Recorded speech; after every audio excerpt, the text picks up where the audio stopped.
ইয়াউমা লা তামলিকু নাফসুন লিনাফসিন শাইআ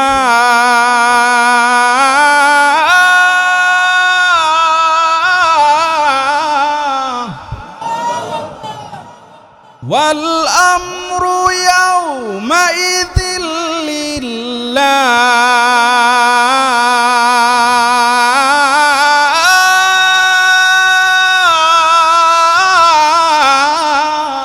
ওই কঠিন হাসরের ময়দানে পৃথিবীর প্রত্যেকটা মানুষকে আল্লাহ রাব্বুল আলামিন 5টা প্রশ্ন করবে। কয়টা প্রশ্ন করবে? এই 5টা প্রশ্নের জবাব না দিয়া একটা মানুষও চুল পরিমাণ নড়াচড়া করতে পারবে না রে মুসলমান। আল্লাহ রাব্বুল আলামিন 1 নাম্বার প্রশ্ন করবে, আমি তোমাকে দুনিয়াতে একটা জীবন দিয়েছিলাম, ওই জীবন তুমি কোন কাজে ব্যয় করেছো, কিভাবে অতিবাহিত করেছো? আল্লাহ তাআলা আমাদেরকে জীবন দিয়েছিলেন আল্লাহ তাআলা ইবাদত করার জন্য, কিন্তু আমরা আল্লাহ তাআলার ইবাদত না করে আল্লাহ তাআলার গোলামি না করে মানুষের গোলামি করি। ঠিক না বেঠিক? নেতার গোলামি করি, টাকার গোলামি করি, নারী গাড়ির বাড়ির সব কিছুর গোলামি করি, দুনিয়ার গোলামি সব ঠিক আছে রে, আল্লাহ তাআলার গোলামি করার সময় কেন আমরা বেঠিক হয়ে যাই? ঠিক না বেঠিক? এ মুসলমান, 2 নাম্বার প্রশ্ন করবে, আমি তোমাকে যৌবনকাল দিয়েছিলাম, ওই যৌবনকাল তুমি কিভাবে অতিবাহিত করেছো? যেই যৌবনকালের সময়টা তুমি কোন কাজে কিভাবে অতিবাহিত করেছো? আমি তোমাকে যৌবনকাল দিয়েছিলাম আমি রবের ইবাদত করার জন্য, গোলামি করার জন্য, কিন্তু আজকে মুসলমান এই যৌবনের তাড়নায় আল্লাহ তাআলার ইবাদত ছেড়ে, আল্লাহ তাআলার হুকুম ছেড়ে নারী গাড়ির পিছনে আমরা পড়ে আছি, নারীর পিছনে সমস্ত সময়গুলো আমরা নষ্ট করি। অথচ এই যৌবনকাল আল্লাহ তাআলা দিয়েছেন কেন?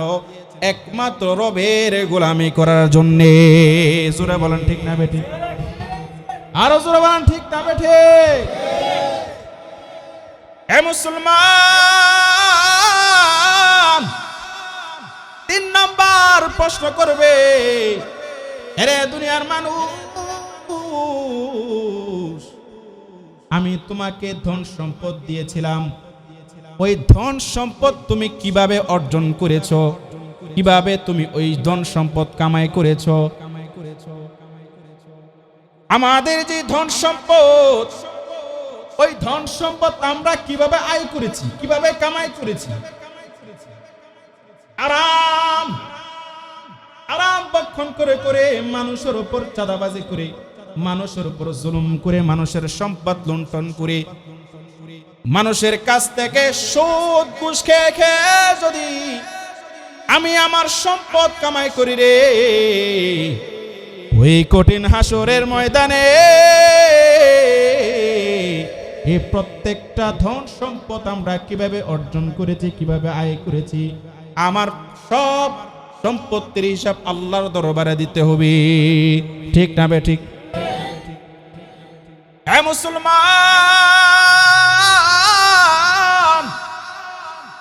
4 নাম্বার প্রশ্ন করবে, ওই ধন সম্পদ তুমি কোন কাজে ব্যয় করেছো? তুমি দুনিয়াতে যেই গাড়ি বাড়ি ধন সম্পদ, যেই টাকা করি কামাই করেছো, ওই ধন সম্পদ তুমি টাকা পয়সা কোন কাজে ব্যয় করেছো? আরাম কাজে ব্যয় করেছো নাকি আল্লাহ তাআলার দ্বীনের জন্য ব্যয় করেছো? আল্লাহ তাআলা আমাদেরকে ধন সম্পদ, যে যাকে যতটুকু আল্লাহ তাআলা দিয়েছেন, ওই ধন সম্পদ আল্লাহর রাস্তায় যদি ব্যয় করি, আল্লাহ তাআলার দরবারে আমরা পার পাইতে পারবো।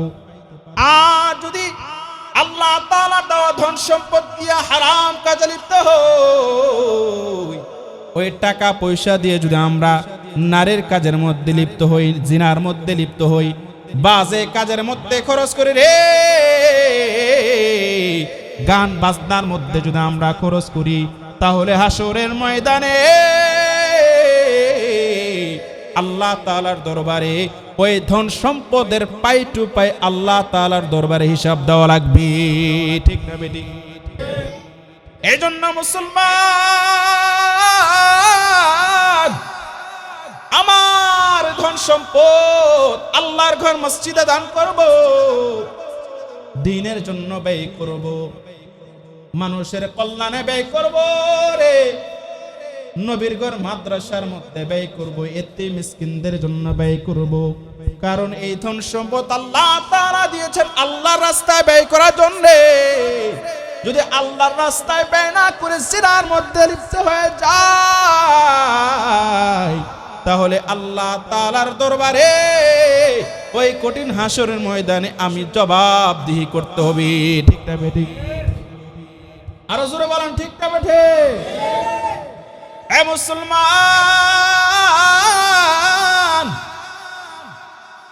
5 নাম্বার প্রশ্ন করবে,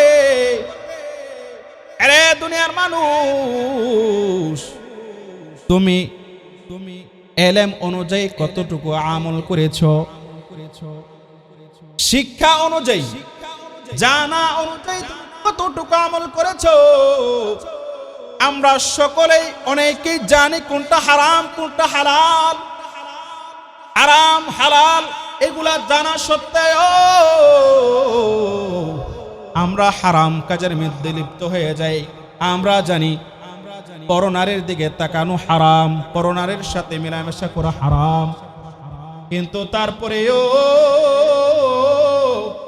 যৌবনের তারুণায় আমরা হারাম কাজের মধ্যে লিপ্ত হয়ে যাই, জিনার মধ্যে লিপ্ত হয়ে যাই। ঠিক না বেঠিক? এ মুসলমান, আমরা জানি সুদ খাওয়া হারাম, কিন্তু তারপরও সুদ খাই কেন? আমরা জানি ঘুষ খাওয়া হারাম, তারপর আমরা ঘুষ খাই কেন মুসলমান? এই জন্য হাসরের ময়দানে পৃথিবীর প্রত্যেকটা মানুষকে জিজ্ঞাসা করবে, তুমি জানা অনুযায়ী, ইলম শিক্ষা অনুযায়ী তুমি কতটুকু আমল করেছো তার উপরে। জানা জেনে বুঝেও যদি আল্লাহ তাআলার বিরুদ্ধাচরণ করে আল্লাহ তাআলার জাহান্নামের পথে চলে যায়, তাহলে হাসরের ময়দানে আল্লাহ তাআলার দরবারে সব কিছুর জন্য পাই টু পাই আল্লাহ তাআলার দরবারে হিসাব দেওয়া লাগবে। ঠিক না বেটি? আরে মুসলমান,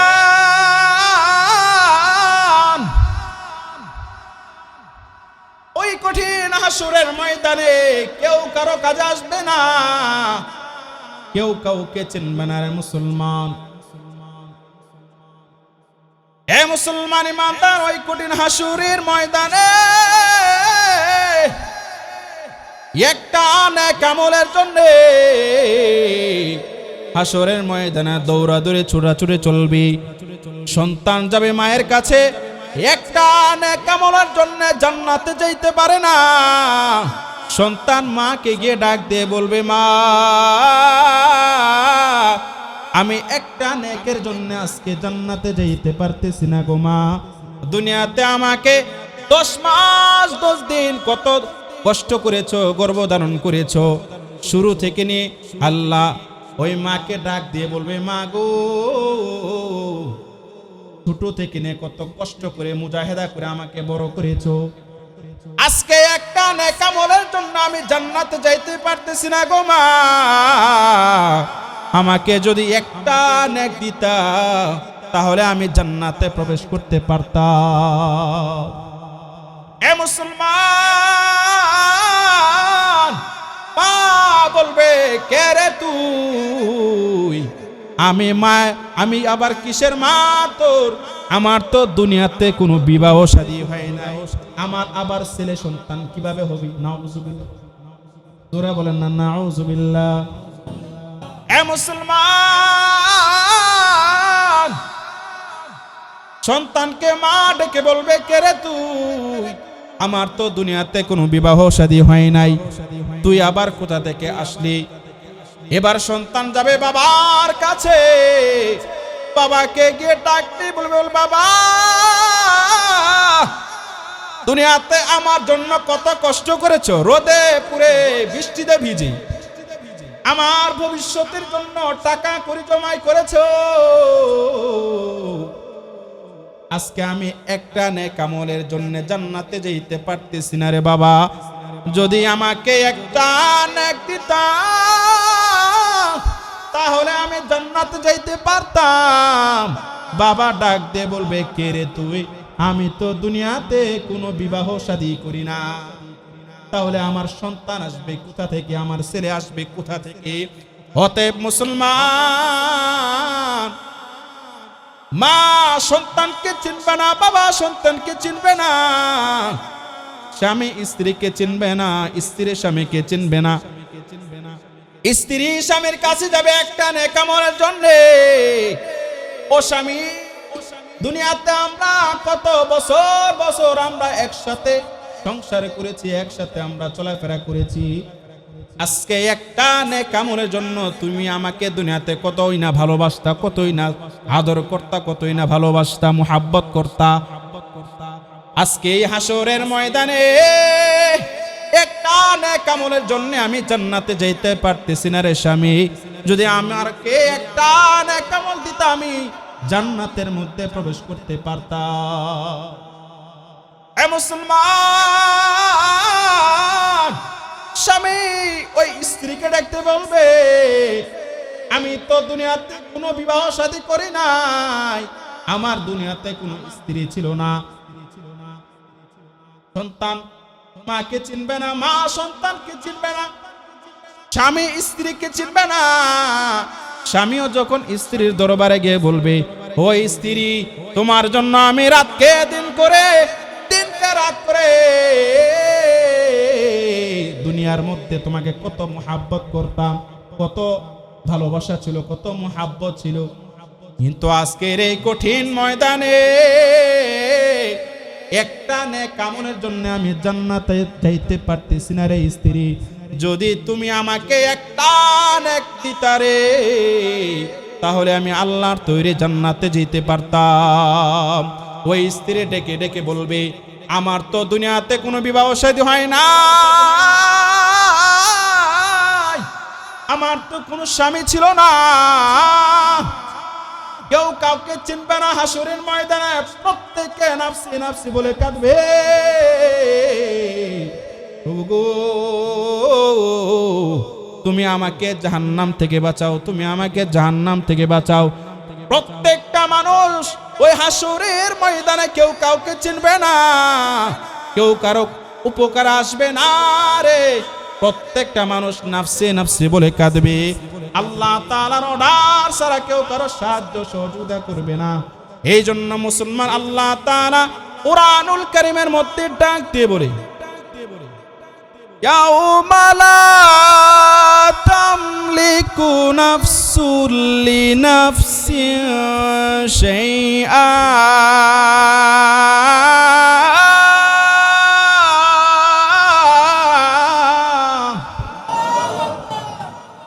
ওয়াল আমরু ইয়াউমাইযিল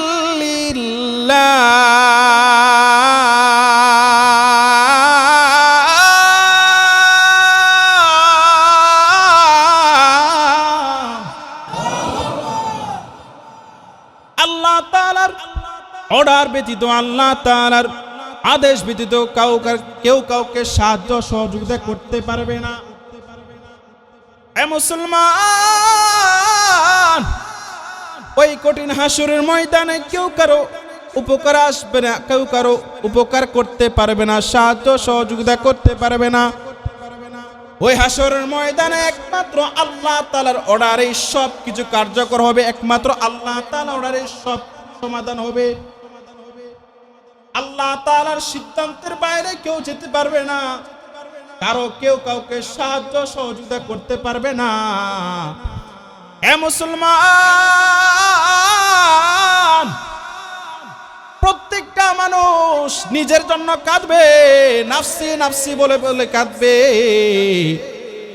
এমনকি পৃথিবীর সমস্ত নবীরা পর্যন্ত নাফসি নাফসি বলে বলে কাঁদবে। প্রত্যেকটা নবী, প্রত্যেকটা রাসূল নাফসি নাফসি বলে আল্লাহ তাআলার দরবারে কাঁদবে। ইব্রাহিম আলাইহিস সালাতু ওয়াস সালাম বলবে নাফসি নাফসি, আদম আলাইহিস সালাতু ওয়াস সালাম বলবে নাফসি নাফসি, মুসা কালিমুল্লাহ বলবে নাফসি নাফসি, ঈসা আলাইহিস সালাতু ওয়াস সালাম বলবে নাফসি নাফসি। আল্লাহ রাব্বুল আলামিনের দরবারে নাফসি নাফসি বলে কাঁদবে।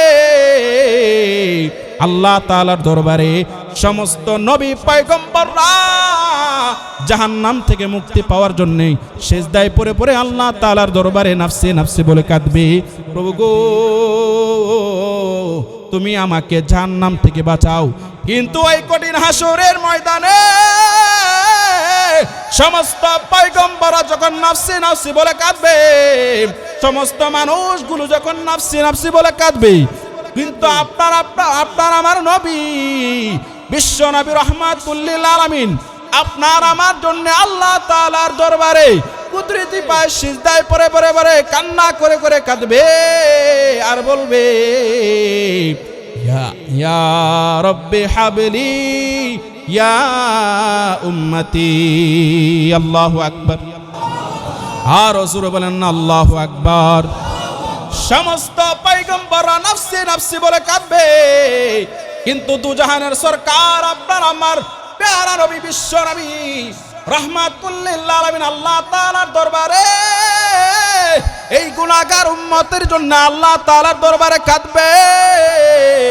চোখের পানি ছেড়ে ছেড়ে ছেড়ে ছেড়ে দিয়ে দিয়ে শুধু এই উম্মতের জন্য কাঁদবে, ইয়া রব্বি হাবলি ইয়া উম্মতি, ইয়া রব্বি হাবলি ইয়া উম্মতি। প্রভু গো আপনি আমার উম্মতদেরকে জাহান্নাম থেকে বাঁচান, আপনি আমার উম্মতদেরকে জাহান্নামের আগুন থেকে বাঁচান। শুধু এই উম্মতের জন্যে দুনিয়া তো কাঁদলেন, মরণের সময় কাঁদলেন, কিন্তু এই হাসরের ময়দান পর্যন্ত নবী আমাদের জন্য কান্না করছেন কেন? আল্লাহ তাআলা ইবাদত করার জন্য রে। শুধু এই উম্মতের জন্য এত গুনাহ করার পরেও আমাদের নবী বিশ্ব নবী রাহমাতুল লিল আলামিন ওই হাসরের ময়দানে আমাকে ভুলে নাই, আপনাকে ভুলে নাই। হাসরের ময়দানে প্রত্যেকটা নবী পয়গম্বর মানুষ যখন নাফসি নাফসি বলে কাঁদে, আপনার আমার নবী বিশ্ব নবী রাহমাতুল লিল আলামিন শুধু কাঁদে আমার গুনাহগার উম্মতদেরকে প্রভু গো তুমি জাহান্নাম থেকে বাঁচাও। আল্লাহু আকবার। ও গো নবীর উম্মতেরা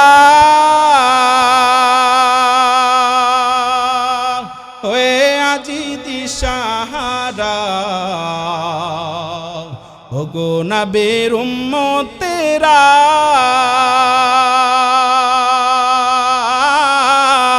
হয়ে আজি দিশাহারা। কুরআন হাদিস ছেড়ে চলো যখন চাহা চাই মনে, নবী বিনে কে দাঁড়াবে পুল সিরাতো মিজানে, নবী বিনে কে দাঁড়াবে পুল সিরাতো মিজানে। নবীর মায়া নাই কি তোমার,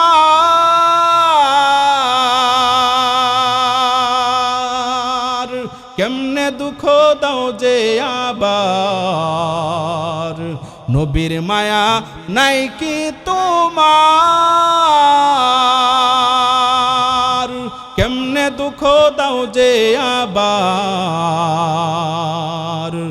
দুরুদ পড়ো স্মরণ করো যখন চাহা চাই মনে, নবী বিনে কে দাঁড়াবে পুল সিরাতো মিজানে, নবী বিনে কে দাঁড়াবে পুল সিরাতো মিজানে। চলো চলো চলো মুমিন চলো নবীর সন্ধানে, নবী বিনে কে দাঁড়াবে পুল সিরাতো মিজানে। সবাই নবী বিনে কে দাঁড়াবে পুল সিরাতো মিজানে। নবী আমার জীবন ভরে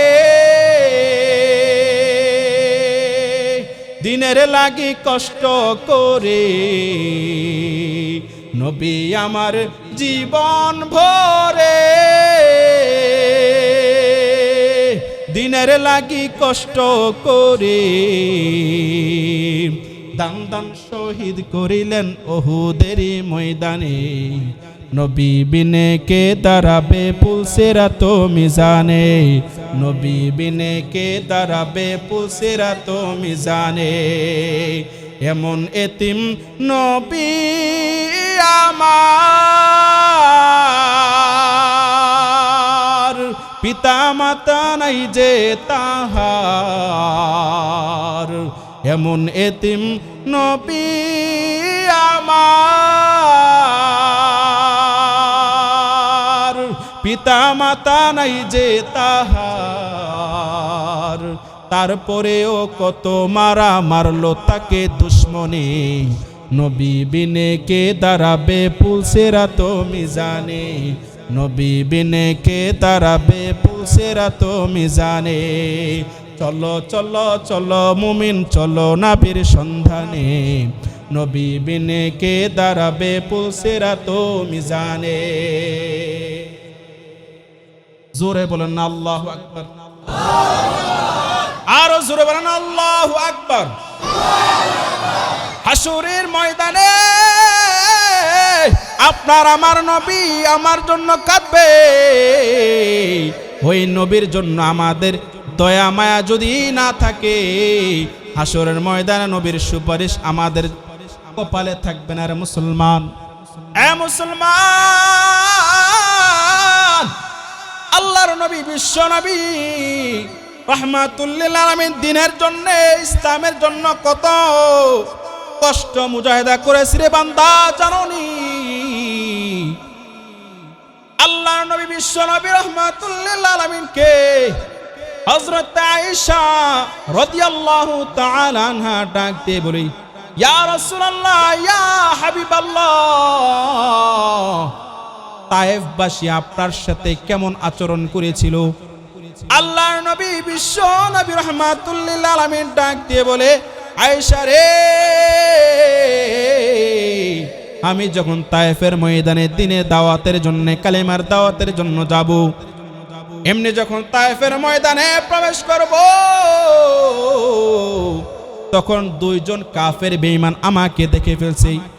ওই কাফের বেঈমানরা বলতেছে, কে তুমি? এই তায়েফের ময়দানে কেন তুমি ঢুকতেছো, প্রবেশ করতেছো? আল্লাহর নবী বিশ্ব নবী রাহমাতুল লিল আলামিন বলে, আমি আল্লাহ তাআলার কোরআন, আল্লাহ তাআলার দ্বীন ইসলামের দাওয়াত দিব। আমার আল্লাহ তাআলা এক, আমি আল্লাহ তাআলার রাসূল, আমি মুহাম্মদ আল্লাহ তাআলার শেষ নবী। আমি এই কালেমার দাওয়াত দেওয়ার জন্যই তায়েফের ময়দানে প্রবেশ করতে চাই। এমনি ওই কাফের বেঈমানরা ডাক দিয়ে বলতেছি, না না না না, তুমি তোমার বাপ দাদার কি নতুন এক দ্বীন ইসলামের জন্য কিসের দাওয়াত দিবা? তোমাকে এই তায়েফের ময়দানে প্রবেশ করতে দেওয়া হবে না। এমনি ওই দুইজন কাফের বেঈমানরা অন্যান্য যেই কাফের বেঈমানরা ছিল, ওই কাফের দলকে গিয়ে বলতেছি, হে কাফের দল, দেখে যারে তোরা, আজকে এক পাগল আসছে। কি আসছে? পাগল আসছে। কাকে বলতেছি? আল্লাহর নবীকে বলতেছি। ওই কাফের বেঈমানরা আল্লাহর নবীকে পাগল বলে আখ্যায়িত করলো। ওই অন্যান্য কাফের বেঈমানদেরকে ওই দুইজন কাফের গিয়ে বলতেছি, আজকে আমাদের এই তায়েফের ময়দানে আল্লাহর কিসের আল্লাহ তাআলা বলে নাকি এক, সে নাকি আল্লাহ তাআলা রাসূল মুহাম্মদ, এই কালেমার দাওয়াত দেওয়ার জন্য আমাদের তায়েফের ময়দানে আসতেছি। এমনি ওই কাফের বেঈমানরা এই কথা শোনার পর আল্লাহর নবী বিশ্ব নবী রাহমাতুল লিল আলামিনের সামনে গিয়ে আল্লাহর নবীকে মারা শুরু করলেন, মারধর শুরু করলেন। আল্লাহর নবী বিশ্ব নবী রাহমাতুল লিল আলামিন বলে, আয়েশা রে, তখন ওই অনেকগুলো কাফের বেঈমানদের সামনে শুধু আমি এবং আমার পালক পুত্র হারেস ছিলাম, শুধু আমার সাথে সাথী হিসেবে ছিল, সঙ্গী হিসেবে ছিল। আমার সঙ্গে অন্যান্য কোনো সাহাবী ছিল না, আমার সাথে শুধু হারেস ছিল। হারেস রাদিয়াল্লাহু তাআলা আনহু বলে, আল্লাহর নবী বিশ্ব নবী রাহমাতুল লিল আলামিনের শরীরে যখন আঘাত করতে আসে ওই কাফের বেঈমানের বাচ্চারা, সামনে দিক দিয়ে যখন আল্লাহর নবীকে আঘাত করার জন্য আসি, আমি সাথে সাথে আল্লাহর নবীর সামনে চলে যাই। ডান দিক দিয়ে যখন আল্লাহর নবীকে আক্রমণ করার জন্য আসি, আমি ডান দিক দিয়ে চলে যাই। আল্লাহর নবীকে যখন বাম দিক থেকে যখন আঘাত করার জন্য আসে, আমি বাম দিকে চলে যাই। আল্লাহর নবীকে যখন পিছন দিক থেকে আঘাত করার জন্য আমি পিছন দিকে চলে যাই। আল্লাহর নবীকে এমন আঘাত করতে করতে করতে করতে আর আল্লাহর নবী সইতে পারতেছিল না। হারেস রাদিয়াল্লাহু তাআলা আনহু বলে, আমি ওই কাফের বেঈমানদের বাচ্চাদেরকে ডাক দে বলে, কাফেরের দল, আমার নবীকে আর মারিস না রে শয়তান। আমার নবীকে, যেই নবীকে সৃষ্টি না করলে এই দুনিয়া সৃষ্টি করতো না, সেই নবীকে তোরা কিভাবে আঘাত করলি? আর মারিস না। এমনি আল্লাহ তাআলার পক্ষ থেকে হযরত জিবরাইল আলাইহিস সালাতু ওয়াস সালাম হাজির হয়ে যায়। জিবরাইল আলাইহিস সালাতু ওয়াস সালাম আল্লাহর নবীকে ডাক দিয়ে বললে, ইয়া রাসূলুল্লাহ, ইয়া হাবিবাল্লাহ, আপনি এখনই আমাকে অর্ডার দিন। আল্লাহ তাআলার পক্ষ থেকে আমাকে পাঠানো হয়েছে, আপনি যদি অর্ডার দেন এই ধ্বংস করে দেব, একেবারে ধূলিসাৎ করে দেব। কিন্তু আল্লাহর নবী বিশ্ব নবী রাহমাতুল লিল আলামিন ডাক দিয়ে বলে, জিবরাইল রে, না রে না, এই কাফের বেঈমানদেরকে মারা যাবে না, ধ্বংস করা যাবে না, একেবারে ধ্বংস করা যাবে না। ভবিষ্যতে তাদের যারা উত্তরসূরি হবে, ওই উত্তরসূরিদের কাছ থেকে অনেকে আমার কালেমা পড়ে আল্লাহ তাআলার দ্বীনের দাওয়াত দেয়, আল্লাহ তাআলার পক্ষ থেকে এই কালেমা পড়ে মুসলমান হয়ে যাবে। সুবহানাল্লাহ। আর জোরে বলেন না সুবহানাল্লাহ। এ মুসলমান, এত কষ্ট পাওয়ার পরে ও উম্মতের জন্য বদদোয়া করে নাই, আর আল্লাহ তাআলার দরবারে দোয়া করেছেন, আল্লাহ তাআলা যেন ওনাদেরকে হেদায়েত দান করি। হে মুসলমান ইমানদার, মৃত্যুর সময় ও উম্মতি উম্মতি বলে কাঁদলো, কিন্তু সেই নবীর উম্মত হইয়া আজকে আমরা ওই নবীর আদর্শকে কতটুকুই বা বাস্তবায়ন করলাম? হে মুসলমান, যে নবীকে না বানাইলে দুনিয়া সৃষ্টি হইতো না। আজকে সেই দুনিয়া থেকে আমার নবীকে যদি কেউ কটূক্তি করে, ব্যঙ্গচিত্র করে, আমরা মুসলমান কি চুপ হয়ে থাকবো? জোরে বলেন, কি চুপ হয়ে থাকবো নাকি?